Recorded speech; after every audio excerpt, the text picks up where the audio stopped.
सर्वप्रथम या कार्यक्रमामध्ये मला माझे विचार मांडण्यासाठी संधी दिली याबद्दल मी आयोजकांचे मनापासून आभार मानतो. मी एक छोटं पॉवरपॉइंट प्रेझेंटेशन तुमच्या बरोबर शेअर करणार आहे आणि साधारणपणे एक 15-20 मिनिटं बोलल्यानंतर आपण थोडं डिस्कशन प्रश्नोत्तर अशा स्वरूपामध्ये हे सत्र पुढे घेऊन जाऊ. आजचा जो माझा विषय आहे तो विषय आहे आरंभिक भाषा आणि गणिताचं अध्यापनशास्त्र आणि शालेय नेते. एनईपी मध्ये आपल्याला सगळ्यांना माहितीच असेल की शिक्षणाचा पायाभूत टप्पा नव्याने सुचवला गेलेला आहे आणि धोरणामध्ये शालेय शिक्षणाचा नवा आकृतीबंधही सुचवला गेलाय की ज्याची आकृती तुम्ही निश्चितच यापूर्वीच्या सत्रामध्ये पाहिलेली असेल. तर या आकृतीबंधानुसार 3 वर्षापासून ते 8 वर्षापर्यंतच्या मुलांसाठी अभ्यासक्रमाचा एक टप्पा मानला जावा असं एनईपी मध्ये म्हटलेलं आहे. आणि त्याचं कारण असं आहे की हा एक प्रकारे क्वालिटेटिव्हली गुणात्मक दृष्ट्या मुलांच्या शिकण्याचा एक टप्पा असतो असं मेंदूशास्त्रामधलं संशोधन किंवा न्यूरोसायन्सेस मधलं संशोधन दाखवतं आणि त्या दृष्टीने आपला अभ्यासक्रम अलाइन करून घ्यावा यासाठी म्हणून हा टप्पा सुचवण्यात आलेला आहे. साहजिकच एक आपल्याला असं वाटण्याची शक्यता आहे की अंगणवाड्या आणि असलेली व्यवस्था ही आता एकत्र मर्ज होईल का, तर तसं नसून हा जो बदल आहे हा अभ्यासक्रमाच्या पातळीवर असणार आहे. म्हणजे अभ्यासक्रम एक कंटिन्युअस असेल की ज्यातला एक भाग अंगणवाडीमध्ये शिकवला जाईल आणि एक भाग हा प्राथमिक शाळेमधल्या पहिल्या 2 वर्गांच्या मध्ये शिकवला जाईल. आणि याच्याकरता म्हणून आपल्याला शिक्षण पद्धती कशी असायला हवी याबद्दल खरं तर माझा पुढच्या 1 तासाभरामधलं विवेचन असणार. मुळामध्ये आपण आधी पायाभूत टप्प्याच्या अंमलबजावणीसाठी काय काय उद्दिष्ट ठेवण्यात आलेली आहेत ती नीट बघूया. की वर्ष 2030 पर्यंत देशातल्या सर्व मुलांना गुणवत्तापूर्ण बालसंगोपन आणि बालशिक्षण मिळू शकेल असं एक महत्वाचं उद्दिष्ट आहे. आणि दुसरं महत्वाचं उद्दिष्ट आहे की 2025 पर्यंत प्राथमिक शाळेतील सर्व मुलांना पायाभूत साक्षरता आणि संख्याज्ञान त्यावर प्रभुत्व मिळण्याला सर्वोच्च प्राधान्य दिलं जाईल. तर ही जी 2 उद्दिष्ट आहेत ती आपल्याला बघताना एकूणच पॉलिसी खूप मोठी आहे, विस्तृत आहे. शिक्षणाच्या सर्व स्तरांवरती म्हणजे अगदी बालशिक्षणापासून ते युनिव्हर्सिटी एज्युकेशन पर्यंत उच्च शिक्षणापर्यंत सर्व ठिकाणी आपल्याला रेकमेंडेशन केलेल्या दिसत आहेत. मात्र प्रथम प्रत्यक्ष ज्या वेळेला ज्याची अंमलबजावणीची सुरुवात जी आहे ती ह्या पायाभूत टप्प्यापासून होईल असं दिसतंय. कारण पॉलिसीमध्ये असं स्पष्ट म्हटलेलं आहे की जर आपण पायाभूत टप्पा नीटपणे गाठू शकलो नाही तर पुढची सगळीच पॉलिसी ही निरर्थक. महत्वाचं अशी गोष्ट या पॉलिसीने आपल्या समोर मांडलेली आहे की पायाभूत शिक्षण अत्यंत महत्वाचं आहे. आपण थोडंसं मागे जाऊया आणि कोठारी आयोग आणि 86 ची पॉलिसी याच्यामध्ये या टप्प्याबद्दल काय म्हटलं गेलं होतं हे बघूया. कोठारी आयोगाच्या वेळेला बालशिक्षणाचा म्हणजे अंगणवाडीतलं किंवा 3 ते 6 वर्ष वयाच्या मुलांचं जे शिक्षण आहे त्या शिक्षणाबद्दल कोठारी आयोगाने असं मत व्यक्त केलेलं होतं की हे सर्व मुलांपर्यंत पोहोचणं शक्य नाही, आपल्याकडे तेवढी व्यवस्थाच नाही आणि या वयाच्या शिक्षणाचा अभ्यासक्रम करणं हेही अवघड आहे, ती फारशी व्यवहार्य कल्पना नाही आणि त्यामुळे प्राथमिक शिक्षणावरती कोठारी आयोगाने लक्ष केंद्रित केलेलं होतं. तरी सुद्धा एक विस्तृत चॅप्टर बालशिक्षणाबद्दलचा आपल्याला कोठारी आयोगामध्ये बघायला मिळतं. त्यानंतर 86च्या पॉलिसीमध्ये आपल्याला अंगणवाड्या आणि बालशिक्षणाचं जे एकूण नेटवर्क आहे ते कसं मजबूत करता येईल याच्यावरती भर गेलेला दिसतो. आणि दुसरी गोष्ट अशी दिसते की त्याच्यामध्ये मुलांचं आरोग्य आणि आहार याचा शिक्षणाशी असलेला संबंध काय आहे आणि त्यामुळे प्रत्येक मुलं आरोग्यपूर्ण कसं राहील, आरोग्यपूर्ण असल्याशिवाय ते शिकणार नाही अशा तऱ्हेची भूमिका घेतलेली दिसते. आणि त्याचाच परिणाम म्हणून आज आपल्याकडे प्रचंड मोठ्या प्रमाणावरती अंगणवाड्यांचं नेटवर्क तयार झालेलं आपल्याला. आता ही पॉलिसी काय सांगते या पार्श्वभूमीवरती, तर आरोग्य हा महत्वाचा जसा विषय आहे तसा अंगणवाडी मधल्या 6 सेवांच्या पैकी शिक्षण हाही अत्यंत महत्वाचा भाग आहे आणि त्याच्यावरती फोकस करायला पाहिजे. पायाभूत टप्प्यामध्ये खरं तर अंगणवाडीतलं शिक्षण आणि प्राथमिक शाळेच्या पहिल्या 2 वर्गांचं शिक्षण त्याचा एकत्रित विचार केला जावा अशा तऱ्हेची मांडणी ही पॉलिसी कर. काय महत्वपूर्ण शिफारसी आहेत हे आपण एकदा पटकन बघून घेऊया. म्हणजे त्या पार्श्वभूमीवरती अध्यापन शास्त्राचं काय महत्व आहे हे आपल्याला लक्षात येईल. राष्ट्रीय स्तरावरती एनसीईआरटी कडून national curriculum and पेडागॉगिक framework for early childhood education असं एक डॉक्युमेंट तयार करण्याची शिफारस आहे आणि एनसीईआरटी मध्ये ऑलरेडी याचं काम सुरू झालं. राष्ट्रीय स्तरावरती एक आराखडा की ज्याच्यामध्ये बालसंगोपन आणि बालशिक्षण हे दोन्ही विषय विस्तृतपणे कसे केले जावेत याबद्दलचा एक आराखडा की जो अभ्यासक्रमाचा पण असेल आणि अध्यापन शास्त्राचा पण असेल असा तयार करण्यात येईल असं म्हटलं गेलेलं आहे. आता एक विशेष गोष्ट आहे की अध्यापन शास्त्रीय आराखडा असं का म्हटलं असावं, त्याचं कारण की आपल्याकडे समाजामध्ये बालशिक्षणातलं किंवा 3 ते 6 वर्षाच्या मुलांना कसं शिकवायचं त्याच्याबद्दलची फारशी स्पष्टता नाहीये आणि ती स्पष्टता आराखड्यामधनं यावी अशा तऱ्हेची अपेक्षा त्या धोरणामध्ये केली गेलेली आपल्याला दिसते. म्हणजे अभ्यासक्रम आणि अध्यापन शास्त्रीय आराखडा तयार करण्याचं काम आता शिक्षण विभागाकडे आलेलं आहे. या आराखड्यामध्ये 2 भाग असतील असं म्हटलंय त्यांनी की 0 ते 3 वर्ष असा एक संगोपनाचा आराखडा आणि 3 ते 8 वर्ष असा एक शिक्षणाच्या संदर्भामधला आराखडा. दुसरी एक महत्वाची जी रेकमेंडेशन आहे, शिफारस आहे, ती म्हणजे अंगणवाड्यांना आता शाळा संकुलाचा भाग मानण्यात. आतापर्यंत अंगणवाड्या ह्या महिला बाल विकास विभागाच्या अंतर्गत होत्या आणि शालेय शिक्षण विभागाचा तसा त्याच्याशी फार थेट संबंध येत नव्हता. मात्र आता स्कूल कॉम्प्लेक्स नावाची जी एक कल्पना या पॉलिसीमध्ये मांडली आहे, खरं तर महाराष्ट्रासाठी ती नवीन नाही, कारण आपल्याकडे केंद्राची जी रचना आहे केंद्र आणि केंद्र प्रमुखांची त्याचंच थोडंसं विस्तारित स्वरूप असं त्या स्कूल कॉम्प्लेक्सेस मध्ये आहे. तर एक मुख्य शाळा आणि त्याच्या भोवती तिला जोडलेल्या असलेल्या छोट्या छोट्या लहान शाळा, अशा तऱ्हेचे शाळा संकुल व्हिज्युअलाइज करण्यात आलेलं आहे. तर त्याच्यामध्ये अंगणवाड्या सुद्धा आता त्याच्यामध्ये असायला हव्या असं म्हटलेलं आहे. आणि अंगणवाडीतली मुलं, कार्यकर्ती, पालक यांना शाळा संकुलाच्या कार्यक्रमामध्ये सहभागी करून घेतलं जावं असं म्हणण्यात आलं. तर या पॉलिसीमध्ये, या धोरणामध्ये अशा तऱ्हेनं पायाभूत शिक्षणाला आणि आरंभिक साक्षरतेला एवढं महत्व का आलं असावं, असाही एक प्रश्न आपल्या मनामध्ये येऊ शकतो. तर त्याचं कारण असं मला वाटतं की युनोने किंवा संयुक्त राष्ट्रांनी जी सस्टेनेबल डेव्हलपमेंट गोल्स किंवा एसडीजीज ठरवलेले आहेत, जी शाश्वत विकासासाठी जी उद्दिष्ट ठरवलेली आहे, त्या उद्दिष्टातलं एक उद्दिष्ट आहे की सर्वांना इक्विटेबल एज्युकेशन, सर्वांना चांगल्या दर्जाचं शिक्षण मिळावं या संदर्भात. आणि प्रत्येक देशाला जगातल्या त्यांनी काय करावं पुढच्या 10 वर्षामध्ये याची काही टार्गेट्स आखून दिलेली. आणि ती टार्गेट्स जर आपण बघितली, ती इंटरनेटवरती उपलब्ध आहेत. तर भारतासाठीची जर टार्गेट्स आपण बघितली तर ती बघितलं तर आपल्याला सहजच लक्षात येऊ शकतं की आपल्या पॉलिसीमध्ये या तऱ्हेने संपूर्ण या बेसिक विषयाला महत्व का आलेलं. या प्रकारच्या एसडीजीच्या बद्दलचं काही टार्गेट आपण ठरवतो ते त्या देशाने ठरवलेलं असतं. हे एक प्रकारे आंतरराष्ट्रीय समुदायाला दिलेलं वचन असतं की आपण आपल्या देशामध्ये सस्टेनेबल डेव्हलपमेंट गोल्स किंवा शाश्वत विकासाची उद्दिष्ट गाठण्याच्या दृष्टीने कशी वाटचाल करू याबद्दल. आणि त्यात असं स्पष्ट म्हटलेलं आहे की जी आपण आता 2 उद्दिष्ट पाहिली त्याच्याशी अगदी जवळ जाणारी उद्दिष्ट ही आपल्या सस्टेनेबल डेव्हलपमेंट गोल्सची टार्गेट आहे. आणि त्यामुळे त्याचं प्रतिबिंब आपल्या पॉलिसीमध्ये पडणं हे अगदी साहजिकच होतं. आणि त्यामुळे ह्या तशा दुर्लक्षित असलेल्या एका विषयाला चटकन आणि भरपूर महत्व आलेलं आपल्याला दिसतं. माझ्यासारखी जी लोक गेली 20-22 वर्ष, 25 वर्ष, त्यापेक्षा जास्त काळ या क्षेत्रात काम करतायत त्यांच्या दृष्टीने एक दिलासादायक बाब आहे. कारण अंगणवाडीतल्या मुलांना काय कोणीही शिकवू शकतो. किंबहुना आपल्याकडे अशी परिस्थिती आहे की जितकं मूल लहान तितकं त्याला शिकवणारी व्यक्ती ही अप्रशिक्षित, कमी शिकलेली असली तरी चालते, अशा तऱ्हेची एक समज आपल्याकडे दिसतो. आणि त्याचं प्रतिबिंब आपल्याला आपल्या अंगणवाडीच्या व्यवस्थेतही आपल्याला दिसतं. तर त्याच्यामुळे खरं तर त्या वयामध्ये अध्यापन शास्त्र चांगलं येणारी, चांगलं व्यवस्थित समजणारी अशीच व्यक्ती असायला हवी. मात्र तसं होताना आपल्याला दिसत नाही. परंतु पॉलिसीच्या निमित्ताने एक गोष्ट अत्यंत ठसठशीतपणे पुढे आली आहे की या विषयाचं महत्व आता सर्वांच्या समोर आलेलं आहे. आणि त्या दृष्टीने संपूर्ण यंत्रणेला आता काम करावं लागेल. शैक्षणिक नेतृत्वालाही त्या दृष्टीने पावलं टाकावी लागतील. साहजिकच हा विषय आपल्याला थोडा अधिक सखोल समजून घ्यावा लागेल. कारण 3 ते 6 वर्ष वयोगटातल्या मुलांचं शिक्षण याबद्दल आपले शाळा सेवापूर्व जे अभ्यासक्रम आहे, डीएडचा असेल, बीएडचा असेल, यात फार सखोल चर्चा नसते. आणि त्यामुळे ते आता आपल्याला आपल्या व्यवसायाची गरज म्हणून ह्या स्तरावरचं जे अध्यापन शास्त्र आहे ते आपल्याला समजून घ्यावं लागेल. कारण याचा एक तुकडा हा शिक्षण विभागाच्या अंतर्गत होणार आहे, 1ली-2री मधला, आणि एक तुकडा हा महिला बाल कल्याण विभागाच्या अंतर्गत होणार आहे. साहजिकच दोन्ही विभागांना एकत्र येऊन आता काम करण्याची गरज निर्माण होईल असं दिसतं. आणि म्हणून दोन्ही विभागांच्या मधल्या नेतृत्वामध्ये एक प्रकारचं एक भाषा म्हणता येईल किंवा एक कॉमन समज म्हणता येईल अशा तऱ्हेची विकसित होणं हे अतिशय गरजेचं आहे. आपण ज्या वेळेला ही उद्दिष्ट प्रत्यक्षात आणण्याबद्दल बोलतोय त्यावेळेला या उद्दिष्टांच्या संदर्भात आज आपण कुठे आहोत ह्याचा एक विचार करणं प्रस्तुत ठरेल. हा एक जो अभ्यास आहे तो मी युनायटेड नेशन्सच्या स्टॅटिस्टिकल इन्स्टिट्यूटने प्रसिद्ध केलेला अभ्यास आहे. जांभळ्या रंगामध्ये जगातला जो भाग दाखवलाय त्याच्यामध्ये भारत येतोय हे तुम्हाला दिसेल इथे. तर याला त्यांनी साऊथ अँड सेंट्रल एशिया असा रिजन म्हटलाय. आणि या रिजन बद्दल त्यांनी काही मतं मांडली की आपण काय आहेत ती बघूया.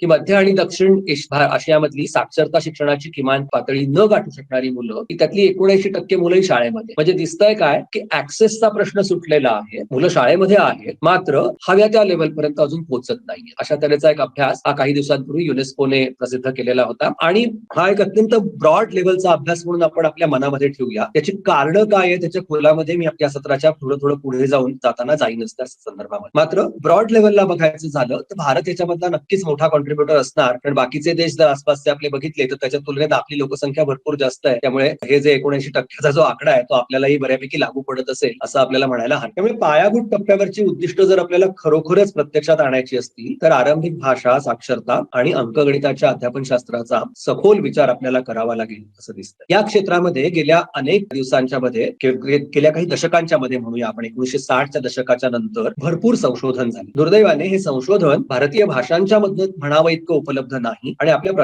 प्रत्यक्ष व्यवहारामध्येही ते आपण फारसं वापरत नाही, हा आपला प्रॉब्लेम आहे. तर त्याच्यामुळे आपल्याला या दृष्टीने विचार करावा लागेल की पायाभूत टप्प्यावरची जर उद्दिष्ट आपल्याला खरोखरच प्रत्यक्षात आणायची असतील तर आरंभिक भाषा आणि साक्षरता आणि अंकगणिताच्या अध्यापन शास्त्राचा सखोल विचार नेतृत्वालाही करता येणं गरजेचं आहे. अध्यापन शास्त्र हा तसा शिक्षकांचा विषय आहे. शिक्षकांना ते यायला हवं याच्याबद्दल काही कोणाचं दोमत असणार नाही. परंतु नेतृत्वानेही ते समजून घेतलं पाहिजे. याचं कारण ज्या प्रक्रियांचं संनियंत्रण आपण करणार आहोत, ज्या प्रक्रियांसाठी आपण मार्गदर्शक म्हणून काम करणार आहोत, त्या प्रक्रिया आपल्याला स्वतःला खूप चांगल्या समजल्या तर आपण शिक्षकांना मदत अधिक चांगल्या प्रकारे करू शकू. या दृष्टीने या विषयाचं आणि हा दृष्टिकोन काय आहे हे आपल्याला थोडंसं आपल्याला समजावून घेऊया आणि त्यानंतर मग नवीन संशोधन काय सांगतं याबद्दलचं हे आपण बघूया. इथे भाषा शिक्षण आणि साक्षरता शिक्षण असे दोन तुकडे करण्याचं कारण असं आहे की भाषा शिक्षण हा एक मोठा विषय आहे, त्यातल्या साक्षरता शिक्षणावरती आपण थोडा जास्त बोलणार आहोत. अर्थातच याचा अर्थ असा नाही की दोन वॉटर टाईट कंपार्टमेंट्स आहेत, एकमेकांचा काही एकमेकांशी संबंध नाही असं मला बिलकुलच म्हणायचं नाही, परंतु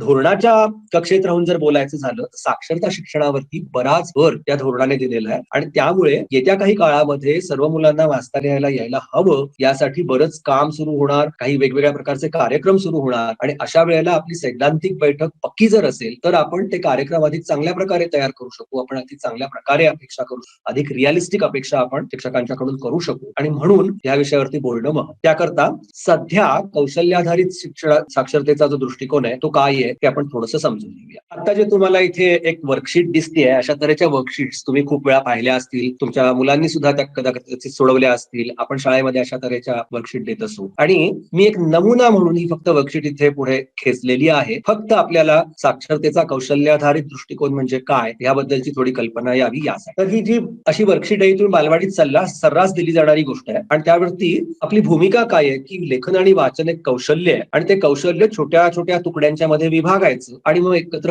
ते कौशल्याचे तुकडे एकत्र करून मोठं कौशल्य शिकायचं. म्हणजे काय तर गुंतागुंतीचं असलेलं लेखनाचं कौशल्य मी आधी पहिल्यांदा तिरक्या रेषा काढायला शिकवतोय, मग काहीतरी वेव्ही पॅटर्न काढायला शिकवतोय, भारतीय भाषा असतील तर त्याच्यामध्ये काय अजून कर्व्स काढायला शिकवतात मुलांना आणि मग हळूहळू मुलं अक्षरं लिहितात, मग अक्षरानंतर शब्द लिहितात, शब्दानंतर वाक्य लिहितात, असं एक तुकड्यांनी एकत्र करत करत गेलेलं कौशल्य आहे असं वाचन लेखनाकडे आपण बघितलंच आहे. हे आपल्याला कुणालाच काही नवीन नाही. त्यामुळे कौशल्याधारित दृष्टिकोन असं ज्या वेळेला मी म्हणतोय तेव्हा त्याचा अर्थ असा आहे की जर वाचन आणि लेखनाला मी गुंतागुंतीचं कौशल्य मानलं तर त्याचे छोटे छोटे छोटे तुकडे करायचे, प्रत्येक तुकड्यावरती स्वतंत्रपणे प्रभुत्व मिळवायचं आणि मग हे तुकडे एकत्र करून मला लिहायला वाचायला लागायचं, असा साधारणपणे प्रवास आपल्याला झालेला दिसतो. आधी अक्षरं शिकायची, मग शब्द वाचायला शिकायचं, मग वाक्य वाचायला शिकायची, मग बाराखडी शिकायची, असे ही जी एक क्रमबद्ध वाटणारी आपल्याला जी पद्धत आहे तिलाच एक मी फक्त लेबल देतोय की ज्याला जगभरामध्ये स्किल बेस्ड अप्रोच किंवा कौशल्याधारित शिकवण्याची पद्धत असं म्हटलं जातं. अर्थात हे सारं अध्यापन शास्त्र साधारण 1960च्या पूर्वीच्या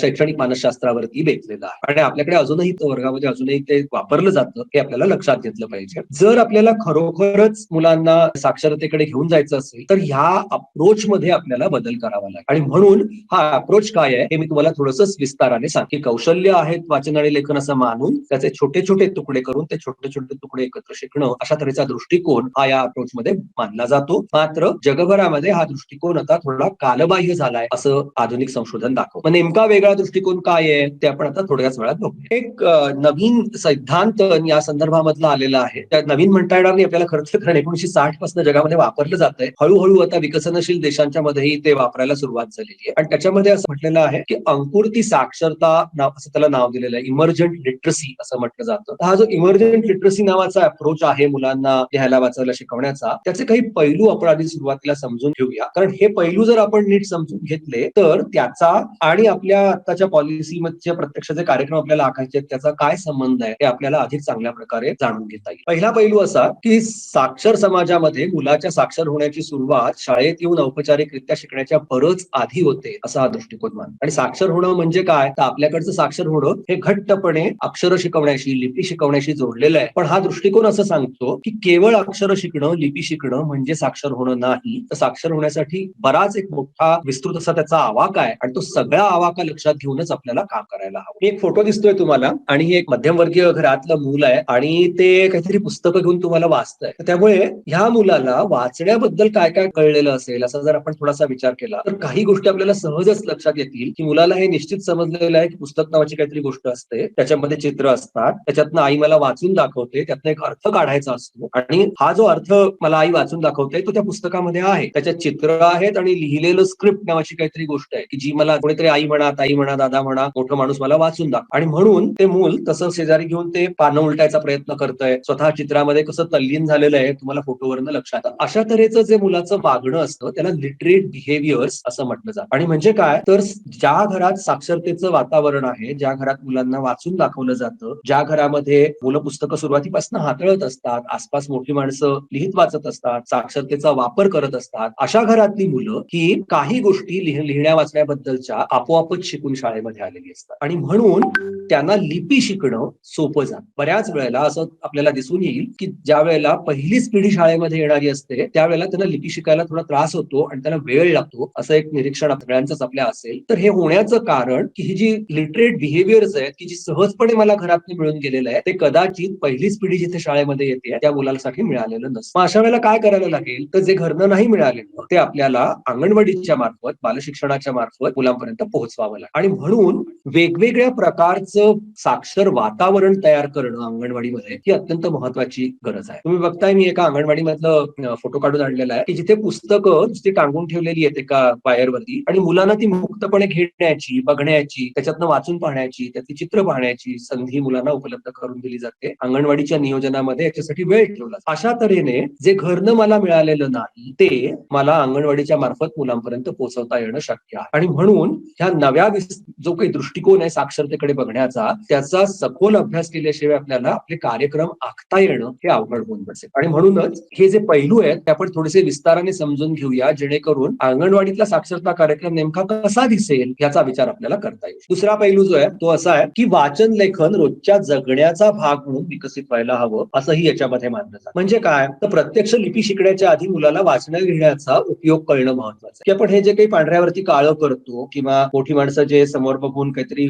आवाज आपल्याला लिपीचा आवाजात रूपांतर करून दाखवतात, त्याचा उपयोग काय नेमका, कशा करता शिकायचं. आणि ज्या घरांच्या मधनं वाचन लेखन सातत्याने वापरलं जात असतं अशा घरांमध्ये हा उपयोग मुलाला आपोआपच कळून गेलेला असतो. त्याकरता फार वेगळे कष्ट घेण्याची गरज कदाचित पडणार नाही. परंतु ज्या वेळेला मुलं अशा प्रकारच्या वातावरणामधनं शाळेमध्ये येत नाहीये त्यावेळेला शाळेमध्ये वाचन लेखनाचा उपयोग कसा मुलांपर्यंत पोहोचवता येईल याची तंत्र विकसित झालेली आहे, त्याचं एक शास्त्र विकसित झालेलं आहे आणि ते आपल्याला समजून घ्यावं लागेल. त्याकरता शेअर्ड रिडिंग असेल, रीड अलाउड असतील, अशा तऱ्हेची अगदी ज्याला काय म्हणता येईल की घट्ट अध्यापन शास्त्रीय तंत्र उपलब्ध करून देण्यात आलेली आहे. या क्षेत्रात बरंच काम झालेलं आहे, ते काम आपल्याला समजून घ्यावं लागेल. मी काही पुन्हा एकदा फोटोज दाखवतो तुम्हाला की इथे तुम्ही जर बघितलं तर अंगणवाडी ताईने छोट्या छोट्या सूचना इथे लिहून ठेवलेल्या आपल्याला पहिल्या 2 फोटोमध्ये दिसतात की इथे छत्र्या ठेवा, चपला रांगेत ठेवा, अशा तऱ्हेच्या या सूचना आपल्याला दिसतात. या सूचना ताईंनी मुलांना वाचूनही दाखवलेत आणि इथे का लिहिल्या असतील याच्याबद्दल मुलांशी चर्चा केली. साहजिकच हे मूल जेव्हा इथे येतंय आणि चप्पल ठेवतंय रांगेत तेव्हा इथे लिहिलेली सूचना हे मला हेच सांगतेय याचं भान मुलाला, म्हणजे मुलाला अजून प्रत्यक्ष वाचता येत आहे का किंवा डिकोड करता येत आहे का, अक्षर परिचय झालाय का, तर नाही. पण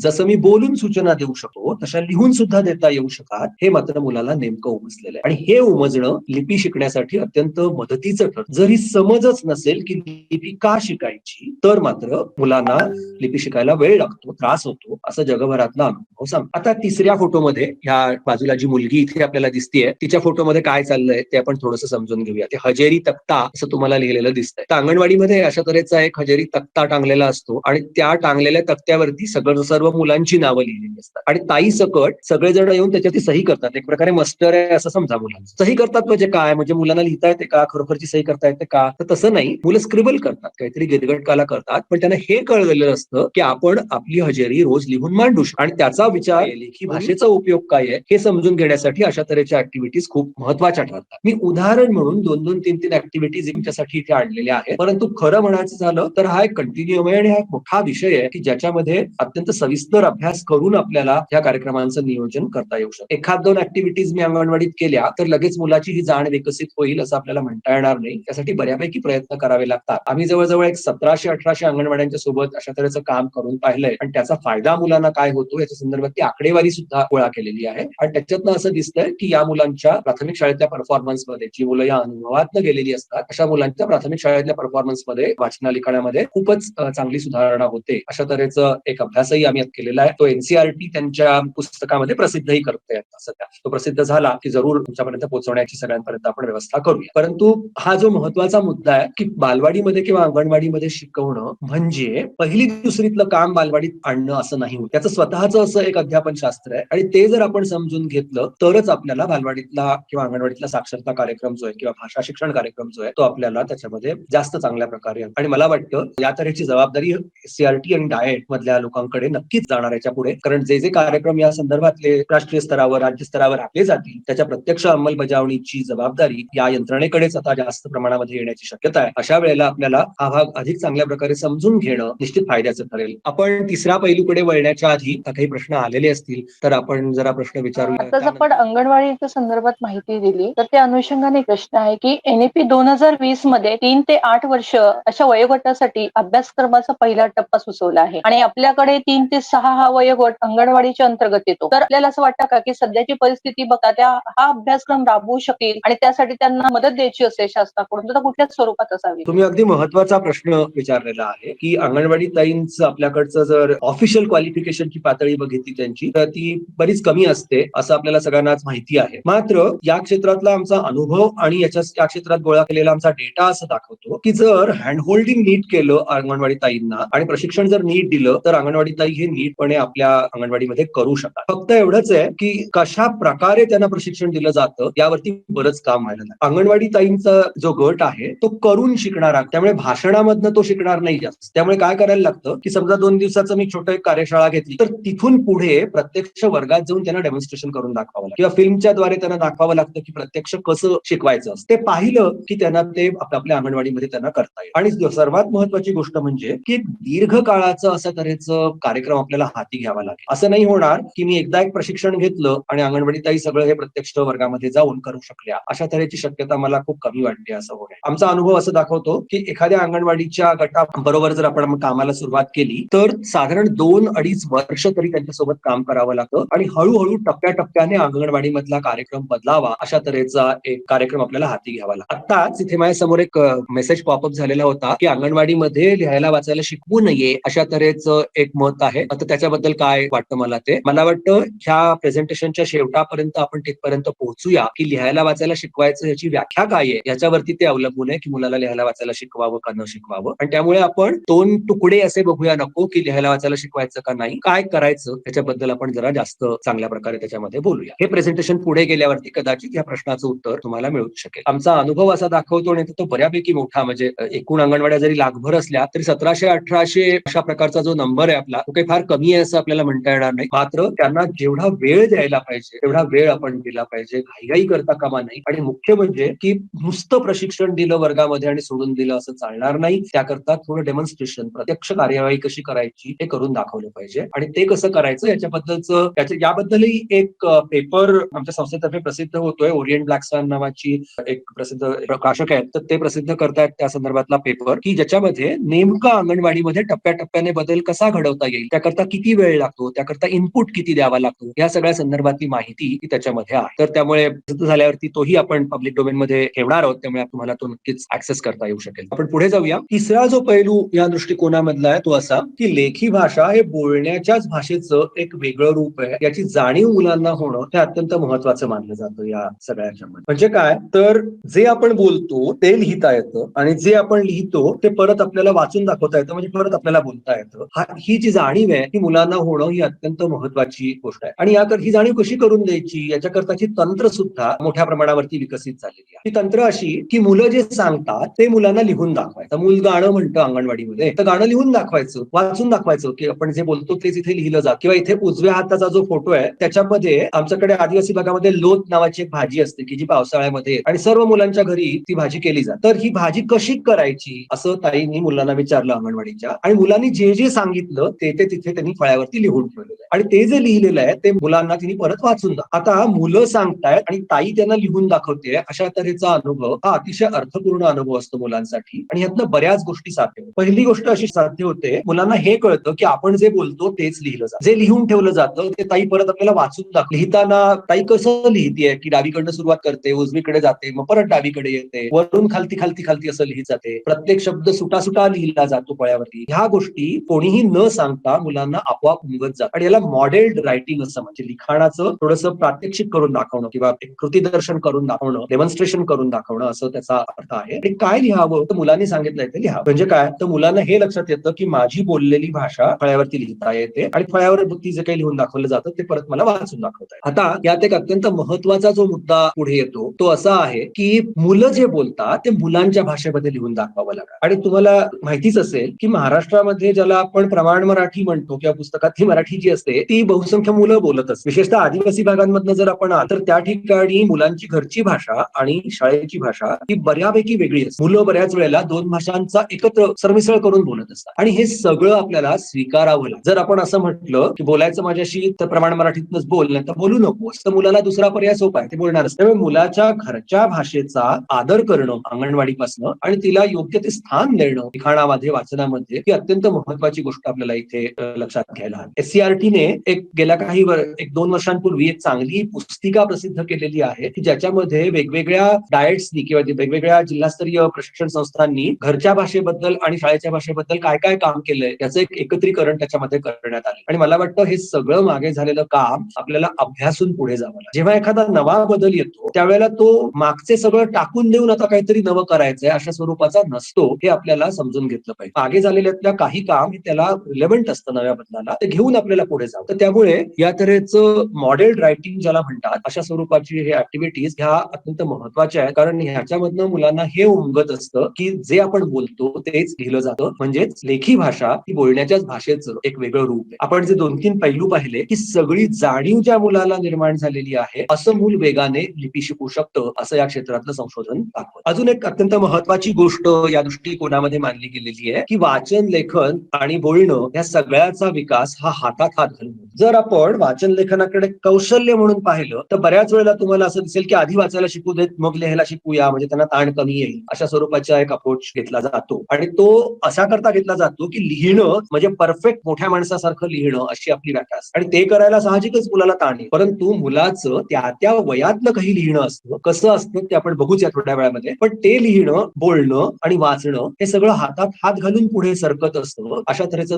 हा दृष्टिकोन मान. आणि हे शास्त्र आपल्याला समजून घ्यायला पाहिजे. याचं कारण असं की कौशल्याधारित दृष्टिकोन जो प्रेव्हलंट आपला आत्ताचा प्रचलित दृष्टिकोन आहे त्यामध्ये असं मानलं जातं एकतर हे सुट विकसित होतं आणि मग त्यातलं काहीतरी आधी विकसित होणार आणि काहीतरी नंतर. तर असं न होता त्या तिन्ही गोष्टी हातात हात घालून जात असतात आणि त्याकरता अंगणवाडीमध्ये काम कसं करायचं याबद्दल हा दृष्टिकोन बराच बोलतो. मी जे आता सांगतोय त्याचं प्रॅक्टिस लेवलला काय दिसतं ते आता आपण बघूया. आता हे अंगणवाडीतल्या मुलांचं लिखाण आहे. तुम्ही जर बघितलं तर त्याच्यामध्ये तुम्हाला काही वेगळ्या वेगळ्या गोष्टी नीटपणे तुम्हाला बघायला मिळतील. जो सगळ्यात डावीकडचा नमुना आहे तर त्याच्यामध्ये त्या मुलाने चित्र काढलेली तुम्हाला दिसतात आणि खाली काहीतरी गोळे गोळे गोळे असे काढलेले दिसतात. तर हा अनुभव काय होता मुलांचा, तर मुलांना गोष्ट सांगितलेली होती आणि मग ती तुझ्या भाषेमध्ये तू लिही असं सांगितलं. सुरुवात मुलांच्या लिखाणाची ही त्याचं चित्र अशी झालेली असते की चित्र असतं आणि मग चित्राच्या जोडीला काहीतरी स्क्रिबलिंग केलेलं असतं. ज्या मुलांना हे उमगतं की आपण लिहू शकतो, आपल्या मनातले विचार ऑर्गनाईज करू शकतो, ते कागदावरती उमटवू शकतो, त्यांना लिपी शिकणं नेहमी सोपं जातं. इथे जर आपण बघितलं तर सगळ्यात उजव्या बाजूचा जो नमुना आहे, पिवळ्या रंगाचं चित्र जिथे काढलेलं दिसतंय त्यामध्ये बघा की काहीतरी क क क म म म म प प असं दिसतंय. तर ज्या मुलांना भरपूर पुस्तकं वाचून दाखवली जातात ते त्यातलं काहीतरी एक तुकडा उचलतात आणि त्याचा वापर करून लिहायला सुरुवात करतात. लिहिणं म्हणजे नेमकं काय, म्हणजे फक्त सुलेख करणं किंवा चांगल्या प्रकारे प्रूफ लिहिणं असं असतं का, तर असं नाही. लिहिण्यासाठी आपले विचार आधी आपल्याला मनामध्ये ऑर्गनाईज करावे लागतात. ते ऑर्गनाईज केलेले विचार कागदावरती आपण उमटवत असतो हे मला समजावं लागतं आणि म्हणून आपल्याला हे जे मुलांचे वेगवेगळ्या प्रकारचं लिखाण दिसतंय ते काय आहे हे समजून. अंगणवाडीमध्ये लिहायला वाचायला शिकवावं किंवा नाही शिकवावं असा प्रश्न जेव्हा आपण विचारतो त्यावेळेला कोणत्या प्रकारचं लिखाण हा महत्वाचा. मोठ्या माणसांसारखं पुस्ती लिहायला किंवा वर्कशीट्स वरती लिहायला शिकवावं का, तर बिलकुल शिकवू नये. पण अशा तऱ्हेचं मुक्त लेखन ज्याला म्हणतात की मोकळेपणाने तुला काय वाटतंय ते तू लिही, अशा तऱ्हेचं जर आपण मुलांना लिहायला दिलं तर त्यातनं मुलं लिखाणाच्या आधी जे विचाराचं ऑर्गनायझेशन करावं लागतं, मला काय लिहायचं याचा विचार करावा लागतो, हे सगळं त्यातनं शिकत असतात आणि स्वलिपी ज्याला म्हणतात स्वतःच एक इन्व्हेंटेड स्क्रिप्ट वापरून ते कागदावरती उमटवत असतात. मधला जो नमुना दिसतोय तो जर तुम्ही जरा नीट डिटेलमध्ये बघितला तर तुमच्या असं लक्षात येईल की त्याच्यामध्ये त्या मुलाने जवळजवळ प्रत्येक शब्द सुटा लिहिलेला तुम्हाला मध्ये मध्ये कुठेतरी पूर्णविराम दिलेला दिसतोय, त्याच्यावरती शीर्षरेषा आलेली दिसते शब्दाच्या वरती. आता हा जो सगळा भाग आहे तो मुलाने लिहून वाचून काय दाखवलंय की एक ट्रॅक्टरवाला बाहेरून येतो, अतुल काकाच्या घराकडे जातो, तिथे दगड टाकतो, मग दगडाचा मोठ्याने आवाज आहे, मग लोक दगडाने घर बांधतात, ट्रॅक्टरवाला नितीन काकाकडे येतो, नितीन काका त्याला पैसे. आता ही जी सगळी एवढी मोठी अभिव्यक्ती आहे ती मुलाने स्वतःच्या लिपीमध्ये अशी इथे लिहून ठेवलेली. अशा प्रकारचं लिखाण करण्याची संधी ज्या मुलांना मिळते ती मुलं लवकर आपल्या कन्व्हेन्शनल लिपीकडे किंवा आपल्या पारंपरिक लिपीकडे वळतात, कारण त्यांना हे कळलेलं असतं की आपल्या मनातले विचार कागदावरती लिपी वापरून उमटवतात. जर आपण हा सगळा भाषेबद्दलचा अवेअरनेस किंवा भाषेबद्दलची जाण विकसित नसताना लिपी शिकवायला सुरुवात केली तर साहजिकच त्याचा मुलांना लिपी शिकण्यासाठी त्रास होत असतो. त्यामुळे अशा तऱ्हेचे नमुने हे मोठ्या प्रमाणावरती आपल्याला गोळा करता येऊ शकतात आणि त्याच्या आधारे आपल्याला संगती लावता येते की मूल लेखनाच्या कुठल्या स्टेजमध्ये आहे की ज्याच्यामध्ये मुलांना मुलाला आता काय प्रकारचा इनपुट द्यायला हवा याचा आपल्याला अंदाज त्याच्यामधनं करता येईल. त्यामुळे लिहायला वाचायला अंगणवाडीमध्ये शिकवू नये हे म्हणणं मला पण मान्य आहे. पण लिहायला वाचायला शिकवायचं म्हणजे काय याची व्याख्या जर आपण बदलली, त्याच्याकडे बघण्याचा पर्स्पेक्टिव्ह जर आपण बदलला, तर अंगणवाडी मधला लेखन वाचन शिकवण्याचा कार्यक्रम म्हणजे काय हे आपल्याला लक्षात येईल. आतापर्यंत जर तुम्ही बघितलं तर मी कुठेही अंगणवाडीमध्ये पारंपरिक लिपी शिकवा अशा तऱ्हेचा हा कार्यक्रम असतो. पारंपरिक लिपी शिकवण्याचं काम कदाचित पहिलीपासून सुरू केलं तर फारसं काही बिघडणार, पण अनुभव असाही आम्हाला दाखवतो की मुलं पहिलीमध्ये आली की ती लिपी शिकायला उत्सुक असतात, की जे काही तुम्ही शिकवायला सुरुवात करता फटाफट मुलं पकडू शकतात. याचं कारण अंगणवाडीमध्ये अत्यंत सकस असा इमर्जंट लिटरसीचा किंवा अंकुरत्या साक्षरतेचा अनुभव त्या मुलांनी घेतलेला असतो. अजून एक अत्यंत महत्वाचा जो भाग आहे याच्यामधला तो म्हणजे की भाषेचं स्वरूप मुलांना कळावं लागतं. जर भाषेचं स्वरूपच कळलं नाही तर लिपी शिकायला काही मदत मिळत नाही. त्यामुळे भाषेच्या भाषा म्हणजे तरी काय आहे, तर एक आवाजांची सिस्टीम आहे. ती सिस्टीम काय आहे ह्याच्याबद्दलचा अवेअरनेस जर मुलाला आला तर त्याला पहिली दुसरी मध्ये आल्यावरती लिपी शिकणं सोपं होईल असं या अप्रोच मध्ये मानलं जाईल. म्हणजे काय ते आपण बघू. एका इंग्रजी माध्यमात काम करणाऱ्या एका ज्यांच्यासोबत आम्ही काम करतो तिथल्या शाळेमधल्या एका मुलीने लिहिलेलं वाक्य आहे. ते काय आहे हे थोडंसं आपण समजून घ्यायचा प्रयत्न करूया. So you need to keep on drinking eating this why the way board is as expensive as an असं त्या मुलीने लिहिलेलं. थोडं गडबड होईल आपल्याला की नेमकं काय म्हटलं हे समजत नाही आपल्याला. त्या मुलीला असं म्हणायचंय, so you need to keep on drinking and eating that is why a wave board is as expensive as an elephant. आता वेव्ह बोर्ड म्हणजे ते जे खालती चाकं लावलेलं ज्याच्यावरती मुलं असं घसरत खेळतात तसलं खेळणं असतं. आणि त्या मुलीला असं म्हणायचंय की त्या वेव्ह बोर्ड वरती मी सतत खेळत राहिले की मग मला सारखं खात घ्यावं लागतं, पीत राहावं लागतं आणि त्यामुळे एखादा हत्ती पाळण्या इतकं ते महागडं प्रकरण आहे असं तिला म्हणायचं. त्याच्या आता तुला लिहिता येत नाही, तुला स्पेलिंग बरोबर येत नाही म्हणून तू लिहू नकोस किंवा लिहायचं तर योग्य स्पेलिंग आलंच पाहिजे असा जर हट्ट मी या वयाला धरला तर एवढं सकस जे मुलाचं एक्सप्रेशन आहे ते आपल्याला कधीच बघता येणार. बऱ्याच वेळेला मुलांना लिपी येते, लिहिता येतं, परंतु स्वतःच काही लिही असं म्हटलं की मुलं लिही. आता अशा तऱ्हेच्या कल्पना काही फक्त इंग्रजी माध्यमात जाणारी मुलंच करतात असं बिलकुल नाही. मी गेल्या 2-3 वर्षांपूर्वी एका वीटभट्टीवरती काही मुलांना शिकवायला जायचो तर तिथला एक नमुना मी तुम्हाला दाखवतो. अजिबातच ज्या घरांमधनं साक्षरतेचं वातावरण नाही अशा घरातलं हे मुलं. आणि ते काय लिहितंय की सर थँक्यू, तुम्ही आमच्यासाठी खूप करता, आम्ही तुमच्यासाठी कायच नाही करत, फक्त अभ्यास दाखवतो. असं नाही, पण असं नाही, मी तुमच्यासाठी बघा काय कर, थँक्यू सर. आता हे जे सगळं एक्सप्रेशन इथे दिसतंय हे जर मी ह्याच्यावरती जर लाल लाल गोल केले आणि सांगितलं की हे बघ इथे तुझं ह्रस्व चुकलं, इथे तुझं दीर्घ चुकलं, तर हे मूल कधीच लिहिणार नाही. आणि म्हणून मुलांचं लिखाण हे हळूहळू प्रमाण लिखाणाकडे जात असतं. ज्या दिवशी मूल लिहायला सुरुवात करेल त्या दिवशी ते प्रमाणच लिहिल असा जर हट्ट आपण धरून बसलो कौशल्याधारित दृष्टिकोनात जसा धरला जातो तसा, तर मुलं लिहायचं हळूहळू बंदच करतात. आता इथे काय दिसतंय आपल्याला, तर असं नाही, असं लिहिताना अस नाही असं लिहिलेलं दिसतं. अशा तऱ्हेचं लिखाण का केलेलं असेल तर प्रत्येक शब्द सुटा लिहिण्यापेक्षा बोलण्याचा ओघ जसा ऐकू येतोय तसं त्यांनी लिहिलेलं. म्हणजे काय, तर मला नाही माहित असं आपल्याला काहीसं ऐकू येतं आणि लिहिताना मात्र आपण मला नाही माहित असे 3 वेगळे शब्द लिहित असतो. पण बोलताना कोणी मला नाही माहित असं कधीच बोलत, मला नाही माहित असंच बोलतो. त्यामुळे बोलण्यात आणि लिहिण्यामध्ये काय नेमका एकमेकांशी संबंध आहे हे लक्षात आवर्जून आणून दिल्याशिवाय हे 3 शब्दांचं वाक्य आहे हे मुलाच्या लक्षात येणं अवघड होतं.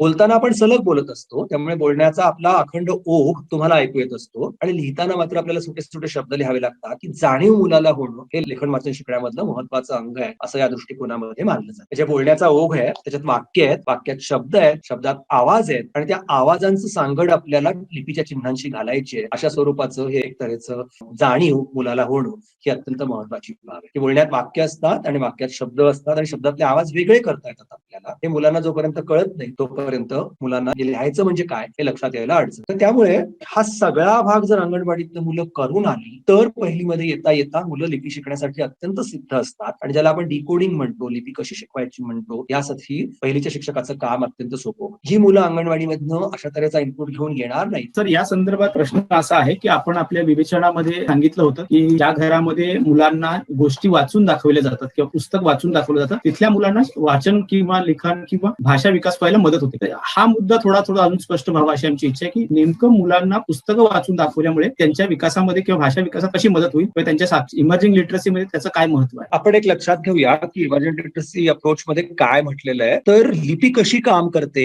आपण लिपीचा वापर कसा करतो हे मुलांना नीट समजायला पाहिजे. साहजिकच सगळ्यात चांगला कनेक्ट मुलांचा हा गोष्टीच्या पुस्तकांच्या बरोबर होऊ शकतो कारण मुलांना गोष्टी ऐकायला आवडतं. जसं ऐकायला आवडतं तसंच जर आपण जाणीवपूर्वक ज्याला शेअर्ड रिडिंग नावाचं तंत्र आहे. तर तशा प्रकारे त्या तंत्राने जर आपण दाखवलं मुलांना वाचून, तर मुलांना हे समजायला लागतं की ही जी गोष्ट मी ऐकतोय ती या पुस्तकामध्ये लिहिलेली. पुस्तकात जसं चित्र आहे तशीच गोष्टही लिहिलेली असते. ही गोष्ट आपल्याला वाचता येते आणि हे कसं घडतं याच्याबद्दलचं हे तंत्र आहे. आपण शेअर रिडिंगच्या संदर्भामध्ये काही मी व्हिडिओच्या लिंक्स आहेत की ज्या मी पाठवू शकेन नंतर, त्या तुम्ही डिटेलमध्ये जर पाहिल्या तर तुमच्या असं लक्षात येईल की लिपी शिकण्याच्या आधीच मुलांना वाचायचं कसं त्याची एक स्पष्ट कल्पना आली आणि म्हणून त्याचं मदत ही लिपी शिकताना होते. शेवटी आपण वाचन कसं डिफाईन करतो याच्यावरती सगळं अवलंबून आहे. जागतिक लेवलवरती मान्य झालेली जी एक वाचनाची व्याख्या आहे त्याला मिशिगन डेफिनेशन ऑफ रीडिंग असं म्हणतात. तर ती व्याख्या काय सांगते की अर्थ निर्मिती करणं हे वाचनासाठी अत्यंत महत्वाची गोष्ट आहे. शेवटी कशासाठी सगळे एफर्ट आहेत, लिपी शिकायची, वाचायला शिकायचं कशासाठी, त्या मजकुरातनं मला अर्थ काढता आला. आणि अर्थ निर्मिती कशी करायची, अर्थनिर्मितीचं काय स्थान असतं याच्याकरता म्हणून अशा तऱ्हेचं मॉडेलिंग जर झालेलं असेल, जर मुलांना अशा तऱ्हेचं माहिती असेल आधीपासून की अरे पुस्तक कसं वापरलं जातं, अशा तऱ्हेने आपल्याला त्याच्यातून गोष्ट वाचता येते, तर मुलांचा लिपी शिकून ते स्वतः वाचण्याचा उत्साह हा वाढ. आणि म्हणून साहजिकच ज्या मुलांना लहानपणापासून वाचून दाखवलं जात आहे आणि लहानपणापासून ज्यांच्या आसपास लेखी मजकूर भरपूर आहे, जी मुलं लहानपणी लेखी मजकूर हाताळतायत, मी म्हटलं तसं की स्वतःच्या लिपीमध्ये का होईना त्याचा एक वापर करण्याचा प्रयत्न करतायत, अशा मुलांना लिपी शिकताना खूप फायदा असतो आणि ही मुलं चटकन लिपी शिकून कन्व्हेन्शनली सुद्धा लिटरेट. अशा तऱ्हेचा हा एक महत्वाचा भाग आहे. आणि म्हणून जिथे शक्य आहे, म्हणजे आम्ही नंदुरबार सारख्या आदिवासी भागामध्ये काम करत असताना सुद्धा त्यांच्या भाषेतली चित्रांची पुस्तकं पालकांकडे द्यायची. जरी पालक निरक्षर असले तरी सुद्धा ती मुलांच्या बरोबर बसणं, बघणं, त्या चित्रांबद्दल बोलणं, या सगळ्याचा परिणाम हा लिपी शिकण्यावरती होत असतो. आणि म्हणून ह्याच्याकडे एक सलगता म्हणून बघितलं पाहिजे. खरं तर राष्ट्रीय शैक्षणिक धोरणामध्ये 3 ते 8 वर्ष असा एकत्र गट मानण्याचं कारणच ते आहे की ह्या सगळ्या गोष्टी एक कंटिन्युअम म्हणून बघितल्या पाहिजेत. त्याच्यात आपल्याकडे जरी ऍडमिनिस्ट्रेटिव्हली 2 वेगळे विभाग असले तरी सुद्धा मुलांसाठी तो एक सलग अनुभव असायला हवा. अंगणवाडीतनं शाळेमध्ये येणं, या संदर्भामध्ये आम्ही फिल्म दाखवू इच्छितो.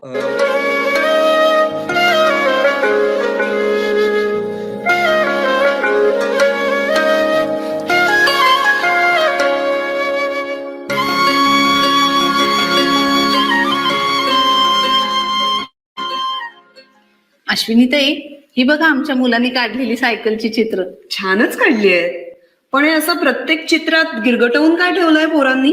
अहो, ते गिरगटलेलं नाही काही. ह्या प्रकल्पाच्या वेळेला प्रमिलाताईंनी अंगणवाडीत सायकल आणली होती. होय. मग मुलांनी सायकल बघितली, सायकल आणणाऱ्या दादाबरोबर गप्पा मारल्या आणि त्या सगळ्या अनुभवाबद्दल त्यांनी हे लिहिलंय आणि चित्र काढले. पण वंदनाताई, ही चित्र मुलांनी काढली आहे हे कळतंय, पण या मुलांना लेखन कुठे येतं? आणि हे अक्षर मोठ्या माणसांचंच वाटतंय. अगदी बरोबर आहे तुमचं.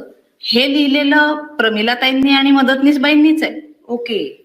पण मुलांची ही अभिव्यक्ती जर समजून घ्यायची असेल तर आधी आपल्याला हा मुलांचा सायकलचा अनुभव काय होता तो नेमका माहिती असायला हवा. बरोबर. आधी तो अनुभव बघू आणि मग आपण बोलू लेखनाविषयी आणि चित्राविषयी. चालेल. बघा हा, तन्मय दादा ना आज त्याची सायकल घेऊन आलाय आपल्याला दाखवायला. हा, आपण त्याला प्रश्न विचारूया. तन्मय दादा, ही सायकल तुला कधी घेतली? मी 8वी पर्यंत याच शाळेत शिकत होतो आणि 9वीत गेल्यावर मला माझ्या बाबांनी सोनाळ्याच्या शाळेत टाकलं आणि इथून सोनाळ्याचं अंतर खूप लांब आहे ना, मग म्हणून माझ्या ताईची सायकल मला दिली.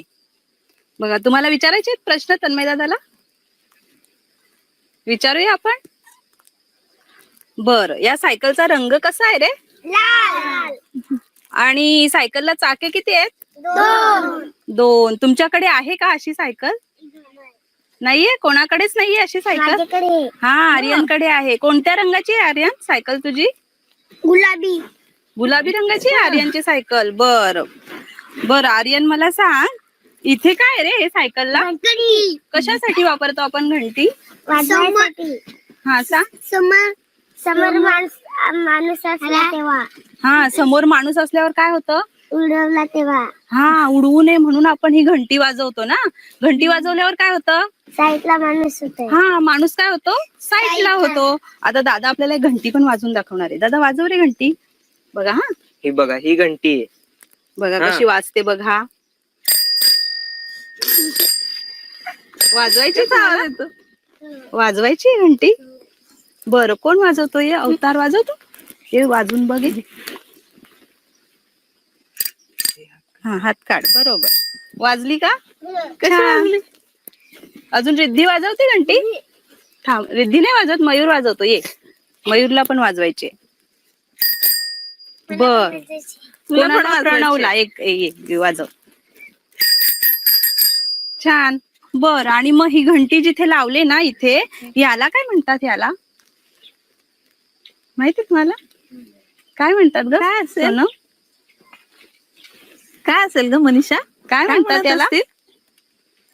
हँडल म्हणतात ना याला. काय म्हणतात? हँडल. कशासाठी बरं वापरतो आपण हे हँडल? कशासाठी? धरायसाठी. आणि अजून काय उपयोग करतो आपण याचा? चालवायसाठी. चालवायला. आणि सायकल अशी सरळ जात असेल आणि आपल्याला असं वाकणात फिरायचं असेल तर मग काय करतो आपण? असं हँडल धरतो आणि वाकणाकडे फिरवतो. फिरवतो की नाही? हो ना. आणि हे काय आहे? सीट आहे. काय करतो? बसायची सीट. बरोबर, बसायची सीट आहे. याच्यावर आपण बसतो, इथे धरतो आणि चालवतो सायकल. हो ना. अजून इथे हे काहीतरी आहे. ब्रेक. कशासाठी वापरतो आपण? दाबायसाठी. बरं मयूर सांग रे तू. थांबवायसाठी. हा कशासाठी वापरतो? थांबवायसाठी. थांबवायसाठी. आपल्याला थांबायचं असेल तर आपण असं ब्रेक दाबतो आणि मग सायकल थांबते. हो ना. हे बघितलं का इथे? हे बघा. उतरणी आले का पण? हा उतरणी. हा उतारणी. उताराला आलो ना की आपल्याला ब्रेक दाबावा लागतो. नाही दाबला नाही तर काय होतं? जोरात जाते सायकल आणि पडतं. पडतो आपण. बरोबर. असं आता इकडे फिरू. फिरवा ताई आता. हा, बघा. हा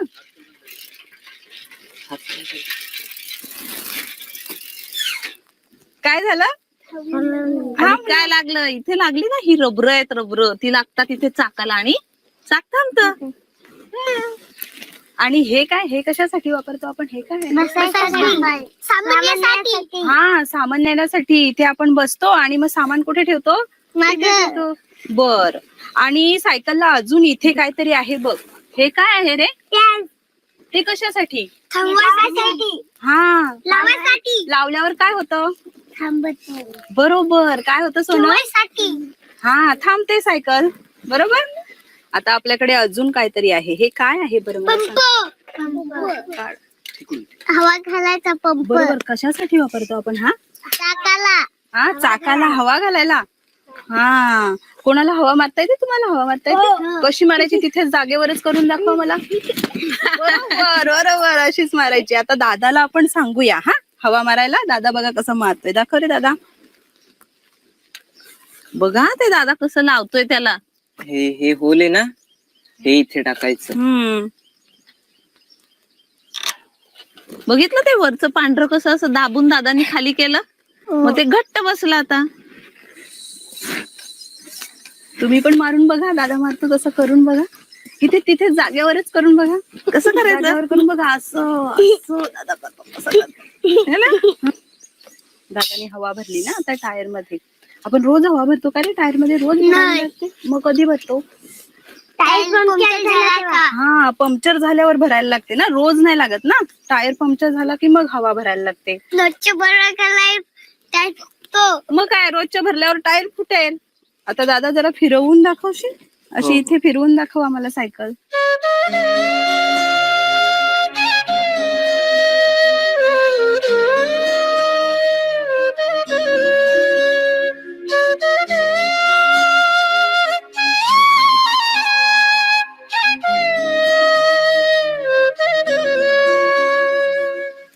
ती चेन कशी फिरते बघितलं का? चाकाला लावलेली. बघा बघा कसं चाक पण ते बघा. फिरतंय मागचं.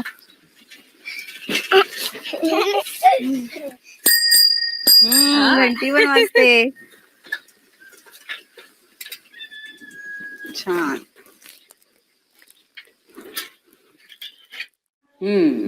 म्हणजे हा असा सगळा अनुभव होता तर मुलांचा. हा याला वस्तू गप्पा म्हणतो आम्ही अशा प्रकारच्या कृतीला. बर. म्हणजे एखादी वस्तू जशी की सायकल अंगणवाडीत आणायची आणि त्याच्याबाबत बोलायचं. पण मग मगाशी तुम्ही मुलांच्या लेखनाबद्दल काहीतरी सांगत होता. हो. तर हे मुलांचं स्वलिपीतलं अनुभव लेखन आहे. बरं. त्यांना मोठ्यांची लिपी जरी येत नसली तरी मनातलं लिहिता येतं. ते लिहिलेलं वाचून दाखवता येतं. हे नेमकं उमगलेलं आहे त्यांना. बरं. आणि त्यामुळेच हे जे त्यांनी लिहिलंय ते काय आहे हे त्यांनी वाचून दाखवलं आणि मग हे लिहिलं इथे प्रमिलाताईंनी आणि अंगणवाडी मदतनीस ताईंनी. बर. तुम्हाला सांगू का अश्विनीताई, अशी जर लेखी भाषेची जाण विकसित झालेली असेल तर मुलं लवकर लिपी शिकतात असा अनुभव आहे माझा. हा सगळा प्रकार माझ्यासाठी नवीनच आहे. मला आठवतंय वंदनाताई, माझ्या लहानपणी सुद्धा मी माझ्या दादाचं बघून असं काही बाई लिहायचा प्रयत्न करायचे. आमची आई धपाटे घालायची मला, दादाच्या वह्या खराब केल्या म्हणून. अहो अश्विनीताई, आजही अनेक पालकांना स्वलिपीतल्या लेखनाबद्दल माहिती नसते. मग त्या काळात तुमच्या आईला हे माहिती कसं असेल बरं? पण एक सांगते प्रमिलाताईंनी मात्र त्यांच्या अंगणवाडीतल्या पालकांना याबाबत पूर्ण कल्पना दिलेली आहे. आणि त्यामुळे अनेक पालक घरच्या भिंतीवरती कागद चिकटवून देतात मुलांना गिरगिटण्यासाठी.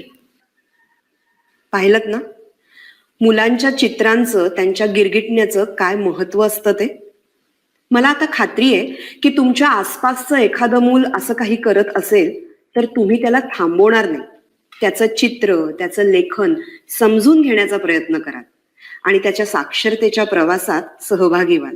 मला वाटतं ही एक जी छोटीशी आपण अंगणवाडीची सफर करून आलो, तर असे अनेक उपक्रम अंगणवाडीमध्ये आपल्याला करता येतात की जे अंगणवाडीमधलं साक्षरता शिक्षण आहे. त्यामुळे साक्षरता शिक्षणाचा पाया हा जर आपण बालवयामध्ये घालायचा असेल तर ते क्वालिटेटिव्हली वेगळी गोष्ट आहे हे आपल्याला समजून घेतलं पाहिजे. जर पहिलीचा अभ्यासक्रम आपण अंगणवाडीमध्ये येऊन करायला लागलो तर मात्र ते नक्कीच मुलांसाठी त्रासदायक आहे. सर, भाषेच्या संदर्भात लिपीचा उंबरठा ओलांडावा लागतो म्हणजे लिहिता होण्यासाठी किंवा वाचता होण्यासाठी. त्यापूर्वीची ही आरंभिक साक्षरता लक्षात आली. पण नेमका हा पूल जो आहे, ही जोडणी नेमकी करताना काय काळजी घ्यावी नेमकी? म्हणजे लिखाणाची असो किंवा वाचनाची असो, थोडा विषय मोठा आहे, पण ही जोडणी करताना नेमकी शिक्षकांनी काय काळजी घ्यावी? हा विषय खरोखरच मोठा आहे आणि त्यामुळे त्याच्यामध्ये जरा एक विस्तृत माहिती करून घेणं गरजेचं. परत एकदा माझ्या स्लाइड्स काही दाखवतो की ज्यातनं आपल्याला थोडक्या वेळामध्ये नेमका हा पूल कसा जोडता येईल हे बघता येईल. सर्वात महत्वाची बाब जी मला इथे सांगावीशी वाटते ती अशी की लिपी शिक्षणाकडे सुट बघता कामा नये. हा सगळा मागचा जो भाग आहे हा जर व्यवस्थित झाला असेल तरच मुलं लिपी नीटपणे शिकू शकणार आहेत हे आपण पहिल्यांदा लक्षात घेतलं पाहिजे. आणि म्हणून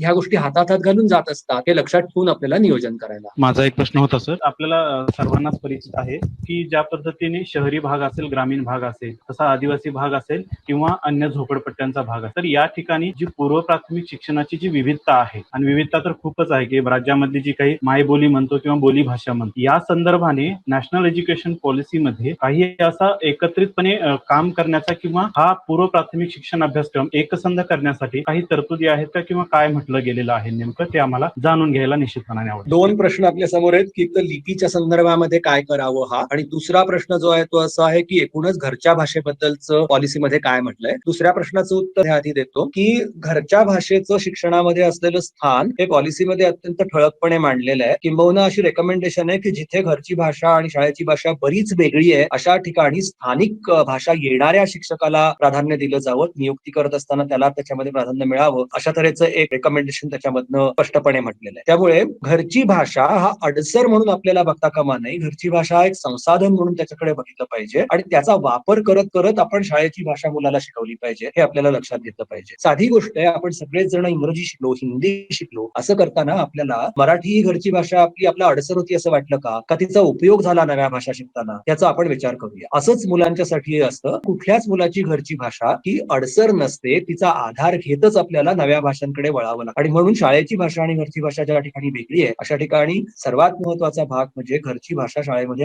आणून देणं, तिला बरोबरीचं स्थान देणं शाळेच्या भाषेच्या याचं. हे याच्याकरता एक दृष्टिकोनातला बदल कर. भाषांच्या मध्ये असे भेद का निर्माण झाले, का आपण अशा तऱ्हेने एखादी भाषा ही कमी दर्जाची, एखादी भाषा जास्त दर्जाची असं मानतो, हा विषय बराच मोठा आहे आणि त्याबद्दल आपल्याला वेगळं चर्चा करावी लागेल. मात्र मुलांना साक्षर करताना घरची भाषा हा अडसर नसून तो एक संसाधन आहे शिकण्याचं, आणि मुलं घरची भाषा आणि शाळेची भाषा मिसळून बोलत असतात हे आपण लक्षात घेतलं पाहिजे. आम्ही जेव्हा नंदुरबारमध्ये काम करायचो त्यावेळेला जर एका मुलाने लिहिलं की एको गावो में हे रोहित नावावो एक पोरियो होता, तर हे वाक्य आपण चूक नाही म्हणू शकत याचं, कारण ज्याला पावरी आणि मराठी दोन्ही भाषा येतात त्याला व्यवस्थित हे कळतं की त्याला काय म्हणायचं. मग समजा जर मी एखाद्या वेळेला असं म्हटलं की या मोबाईल प्लॅन मध्ये लाईफ टाईम व्हॅलिडिटी फ्री मिळेल, तर हे वाक्य काही तुम्ही चूक म्हणणार नाही, कारण मी इंग्रजी आणि मराठी दोन्ही मिसळून वापरलेलं आहे. तसंच मूल घरची भाषा आणि मराठी जेव्हा मिसळून वापरत असतं तेव्हा तिचा स्वीकार होणं ही अत्यंत महत्वाची गरज. प्रत्यक्ष वर्गाच्या पातळीवरती याचं नियोजन कसं करायचं, कशा तऱ्हेची अभिव्यक्ती मुलं करत असतात, त्याचं मूल्यमापन कसं करायचं, या सगळ्याबाबत आपल्याला काम करावं लागेल. या तऱ्हेचं काम हळूहळू सुरू पण झालेलं आहे. त्याचा आधार आपल्याला घेणं हे खूप गरजेची गोष्ट आहे. आता आपण पुढे लिपी परिचयाच्या भागाकडे जाऊया. सगळ्यात महत्वाची गोष्ट म्हणजे देवनागरी लिपी जी आपण मराठीसाठी वापरतो तर त्याच्यामध्ये आणि इंग्रजीच्या लिपीमध्ये एक महत्वाचा फरक असा आहे की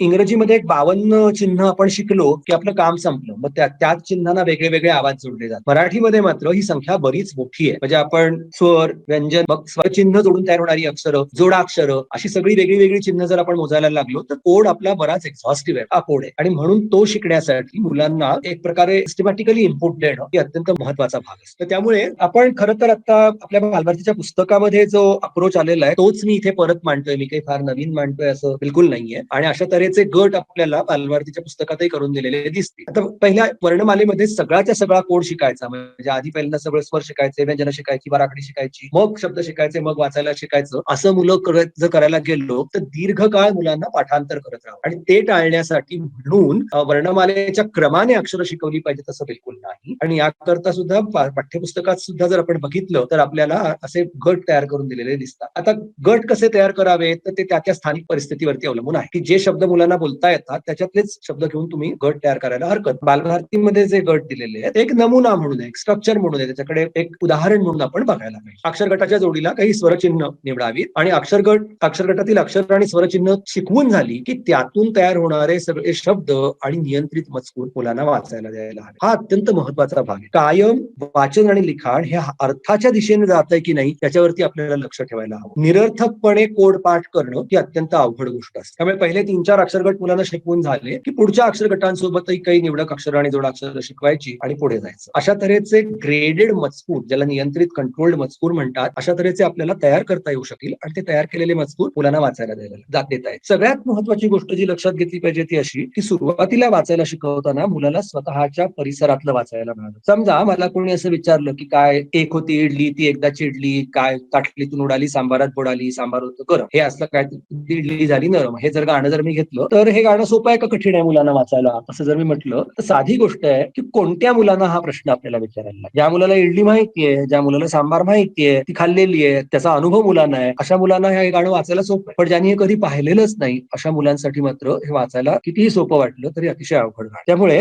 लिपी शिकवत असताना सातत्याने मुलांना अर्थपूर्ण काहीतरी वाचायला मिळतंय का, थोडी थोडी लिपी शिकल्यावरती परत परत अर्थाकडे मूल परत येतंय की नाही हे आपल्याला बघायला लागतं. मी नियंत्रित मजकुराची 2 छोटी उदाहरणं देतो, पण बघूया की नियंत्रित मजकूर म्हणजे काय. तर नियंत्रित मजकूर याचा अर्थ असा की काही मोजकी अक्षरं आणि स्वरचिन्ह वापरून तयार केलेला मजकूर. आणि काही अक्षर आणि स्वरचिन्ह शिकवून झाली की नियंत्रित मजकूर आपल्याला अशा तऱ्हेचा बनवता येतो. फक्त त्याकरता वर्णमालेतली कुठली अक्षरं निवडायची ह्याचा विचार करावा लागतो. चांगला नियंत्रित मजकूर म्हणजे काय तर मुलांच्या भावविश्वातले विषय पाहिजे, शब्दसंपत्ती कशी पाहिजे, बोलण्याच्या भाषेला जवळ असणारी भाषा पाहिजे, मजकुरामध्ये एक सलगता किंवा विचार असायला हवा काहीतरी मांडलेला, आणि सुरुवातीच्या मजकुरामध्ये शब्दांची पुनरावृत्ती घडायला हवी अशा तऱ्हेची एक अपेक्षा त्याच्यामध्ये आहे. आणि शक्य असेल तिथे मजकुराला चित्रांची जोड देता येईल. हे जर निकष आपण सगळे जर बघितले तर मी तुम्हाला 2 नमुने दाखवतो इथे की याच्यातलं कशाला आपण चांगला मजकूर म्हणू शकू याचा आपण विचार करू. 2 मजकूर आहेत. कुठल्या मजकुराला तुम्ही चांगला मजकूर म्हणाल आणि का? मजकूर 2 चांगला म्हणू शकतो सर आपण. का बरं?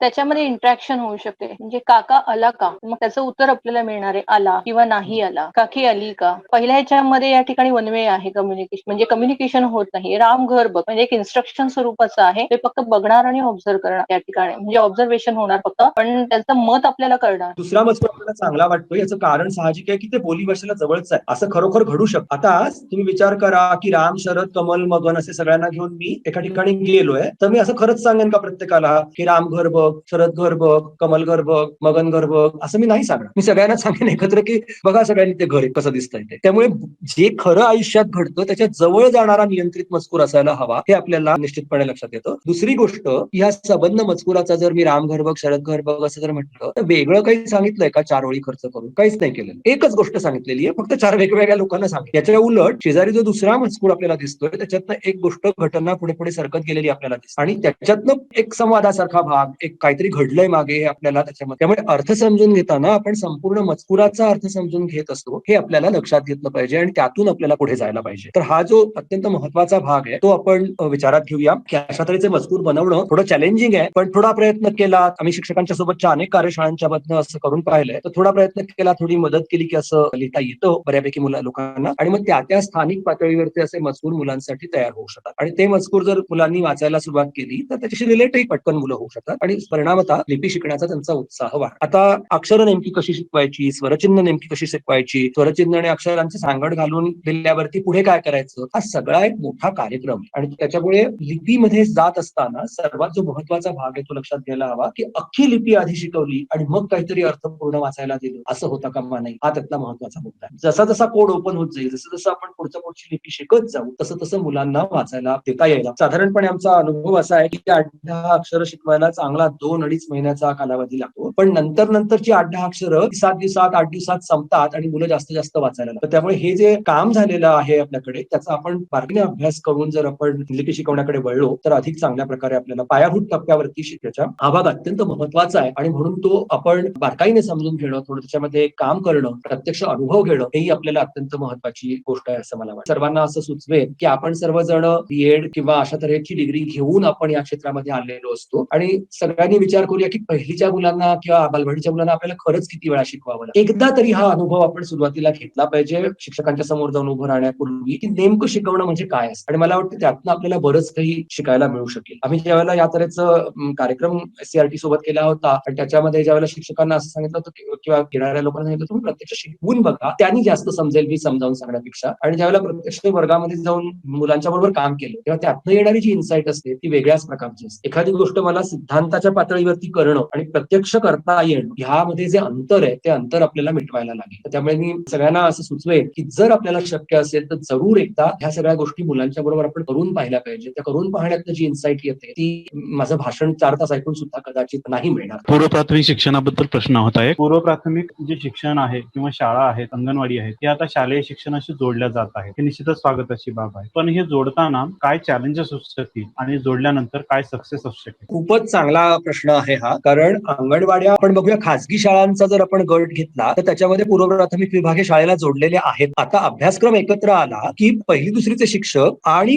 पूर्व प्राथमिक विभागातले शिक्षक यांना एकत्र बसून त्याचं नियोजन करता यायला पाहिजे. आणि तो मोठा चॅलेंज आहे. त्याचं कारण 2 विभाग वेगळे वेगळे आहेत. 2 विभाग जर एकत्र आले नाही तर कायमच असं दिसतं की पहिलीतल्या शिक्षकांची कायम तक्रार असते की बालवाडीत काही करत नाहीत म्हणून आम्हाला इथे त्रास. आणि बालवाडीतल्या मुलांचं म्हणणं असतं की आम्ही कितीही केलं तरी सुद्धा पहिलीतल्या शिक्षकांचं समाधान होत. तर हा जो एक दोषारोपाचा खेळ आहे हा आपल्याला थांबवावा लागेल. आणि हा सगळा करिक्युलम एकत्र घेऊन 1ली-2रीचे शिक्षक अधिक बालवाडीचे शिक्षक यांना एकत्र बसून नियोजन करावं लागेल. आणि त्याकरता आपली सैद्धांतिक बैठक पक्की करावी लागेल. पहिलीत येताना मुलांना नेमकं काय आलं पाहिजे, काय त्यांनी शिकलं पाहिजे, काय अपेक्षा त्यांच्याकडनं केल्या गेल्या पाहिजेत याबद्दलची क्लॅरिटी आपल्याला यायला हवी. जे फ्रेमवर्क राष्ट्रीय स्तरावरती बनतंय त्यामध्ये अशा तऱ्हेची क्लॅरिटी देण्याचा प्रयत्न निश्चितपणे केला जातोय. फक्त आपण त्याचा अभ्यास करून ते नीट समजून घेण्याची निश्चित गरज आहे. दुसरा जो मोठा प्रश्न आहे तो अंगणवाडी आणि सरकारी शाळांच्या किंवा जिल्हा परिषदेच्या शाळांच्या बद्दलच्या जोडणीचा. तर तिथे तर 2 वेगळे वेगळे विभाग आहेत संपूर्णपणे आणि त्यामुळे तसा अंगणवाडीचा संबंध प्राथमिक शाळेशी फारसा येत नाही. दुसरी गोष्ट की अंगणवाडी ताईच्या कामाला प्रतिष्ठा देण्याची आपली परंपरा, ते अत्यंत तिय्यम दर्जाचं काम मानलं जातं. कोणीही ते करू शकतं असं मानतं. अशा वेळेला जर आपण 1ली-2री मध्ये यायला पाहिजे म्हणून 1ली-2रीतल्याच गोष्टी अंगणवाडी ताईच्यावरती ढकलायला लागलो तर ते अत्यंत डेट्रिमेंटल होईल असं मला वाटतं. त्यामुळे चॅलेंज सगळ्यात मोठा असा असणार आहे की आपण शिक्षण विभागातल्या लोकांनी बालशिक्षणाची तत्व समजून घेणं आणि मग अंगणवाडी ताईंना सोबत घेऊन पुढे जाणं हा या तऱ्हेचाही एक प्रश्न त्याच्यामधनं येऊ शकतो. दुसरी गोष्ट की अंगणवाडी ताई आणि प्राथमिक शिक्षक हे जेव्हा एकत्र काम करायला लागतील त्यावेळेला आपल्याला माहिती की प्रोफेशनल स्टेटस दोघांचं पूर्णपणे वेगळं आहे. आणि त्याच्या संदर्भामध्ये निश्चितपणे प्रश्न येऊ शकतात ज्यावेळेला असं जोडणी होईल त्यावेळेला की अरे काम तर आम्ही एकाच प्रकारचं करतोय पण मग आमच्या स्टेटसमध्ये इतका फरक. तर अशा तऱ्हेचाही प्रश्न त्याच्यामधनं येऊ शकतो. मात्र एकूण मुलांच्या विकासाचा आणि त्यांच्या भल्याचा विचार करता या दोन्ही विभागांनी एकत्र येणं ही काळाची गरज आहे. आपल्याला जर एनईपी मधल्या आयडियाज खरोखरच प्रत्यक्षात आणायच्या असतील तर अशी जोडणी होणं हे अत्यंत गरजेचं आहे. तर त्यामुळे आपल्याला हे लक्षात घेतलं पाहिजे की आपला रोल हा तिथे मदत करणाऱ्याचा, तिथे समजून घेऊन आपल्याला रिसोर्सेस जास्त उपलब्ध आहेत, आपल्याकडे शिक्षण जास्त आहे, याचा वापर करून आपण अंगणवाडी ताईंना कशी मदत करू शकू हा जर दृष्टिकोन आपण ठेवला तर त्याचा अत्यंत चांगला फायदा आणि परिणाम आपल्याला दिसतो. आरंभिक स्तरावरती गणिताची नेमक्या काही संकल्पना किंवा गणित साध्या सोप्या भाषेत सांगायचं, गणिताची लहान मुलांना भीती वाटते, याविषयी जर आपण थोडं विवेचन केलं बरे होईल. खरं तर हा विषय जो आहे तो आता आपण जेवढा साक्षरतेबद्दल बघितला तेवढाच मोठा आहे. सगळ्यात पहिली गोष्ट अशी आहे की गणिताची भीती म्हणून जी असते ती काही मुलाची जन्मजात भीती आहे का याचा आपल्याला विचार करायला पाहिजे. येते कुठून ही भीती नेमकी याच्याबद्दल आपण बोललो. याचं कारण असं की कदाचित आपल्याला एक निरक्षर माणूस शोधणं सोपं आहे, पण ज्याला अजिबात गणित येत नाही असा माणूस आपल्याला अगदी अशिक्षित असला, कधीही तो शाळेमध्ये गेलेला नसला तरी सुद्धा आपल्या व्यवहारापुरती गणिताची समज ही माणसांची विकसित होतच असते. भाजीवाली जर हिशोब करत असेल तर आपलं चौथीचं मूल आणि भाजीवाली यांच्यामध्ये वेगाने गणित कोण करेल तर कदाचित भाजीवाली करू शकेल जास्त वेगाने. त्यामुळे गणित नावाचा जो विषय आहे त्याची भीती निर्माण का होतीये ह्याच्याकडे आपल्याला बारकाईने लक्ष दिलं. याबाबत झालेले जे अभ्यास आहे ते अभ्यास असं दाखवतात की गणिताची भीती इंड्युस्ड आहे, म्हणजे ती घातली गेलेली आहे. आणि कशातनं ती तयार होते तर मोठ्या माणसांच्या वागण्यातनं आणि शिकवण्याच्या कसली भीती असते ही गणिताची भीती म्हणजे तर नासमजीची भीती असते. जेव्हा असं होतं की 8वीत आल्यावरती मला गणित समजत नाहीये तेव्हा 8वीतलं गणित न समजणं हा प्रॉब्लेम नसून मापासूनचं गणित समजत आलेलं नाही हा खरा त्याच्यातला प्रॉब्लेम असतो. एक ओझं असतं न समजण्यात आणि ते ओझं जर घेऊन आपण मुलांना गणित करायला लावलं तर मुलांना निश्चितपणे त्याचा त्रास. त्यामुळे सर्वात महत्वाची गोष्ट अशी की आपल्याला गणित हे भीतीपासून मुक्त करायचं असेल तर ते मुलांच्या आयुष्याशी नेऊन जोडावं लागेल. इथे एक मला आता प्रश्न पॉपअप झालेला दिसतोय की बऱ्याच वेळा मुलांना गुणाकार भागाकार असं क्रिया करता येतात पण त्यांना शाब्दिक उदाहरण दिलं किती गडबड. म्हणजे बघा काय आहे की भाषा शिक्षण आणि गणिताचा किती घट्ट संबंध आहे. सुरुवातीच्या काळात बालवाडीच्या काळात पहिली दुसरीच्या काळामध्ये आपण जेव्हा गणित शिकवतो तेव्हा जवळजवळ 50% जास्त भाषाच शिकवतो. कारण गणिताची म्हणून एक भाषा आहे. गणिताची भाषा जर आपण नीट अवगत केली नाही तर पुढे पुढे गणित समजणं अवघड व्हायला लागतं. आणि म्हणून भाषा शिक्षण आणि गणित शिक्षण हे हातात हात घालून गेलं पाहिजे हे आपल्याला लक्षात. उदाहरणच द्यायचं झालं तर मी जर असं सांगितलं तुम्हाला की निळा चेंडू पिवळ्या चेंडूपेक्षा मोठा आहे आणि पिवळा चेंडू हिरव्या चेंडूपेक्षा लहान आहे या गोष्टीचं चित्र काढ तर ही भाषा जर मुलांना कळली नाही मी काय सांगतो याची तर ह्यातलं गणित कळणं खूप अवघड. आणि बऱ्याच वेळेला मुलांना क्रिया करता येतात तरी सुद्धा शाब्दिक उदाहरण सोडवता येत नाही. याचं कारण त्यांना वाचलेलं कळत नाहीये की नेमकं काय म्हटलंय. वाचल्यावरती डोळ्यासमोर एक जे चित्र निर्माण व्हायला हवं ते चित्र त्यांच्या डोळ्यासमोर निर्माण होत नसतं आणि म्हणून मुलांना त्याच्यामध्ये अडचणी. तर हे चित्र निर्माण कसं करता येऊ शकेल मुलांच्या डोळ्यासमोर हा आपल्याला वाचनाच्या संबंधित असलेला भाग. जर वाचून कळलं नाही तर मुलांना क्रिया येऊन सुद्धा मुलांना गणित सोडवतं. दुसरा एक अत्यंत महत्वाचा भाग जो त्याच्यामध्ये आपल्याला लक्षात घेतला पाहिजे की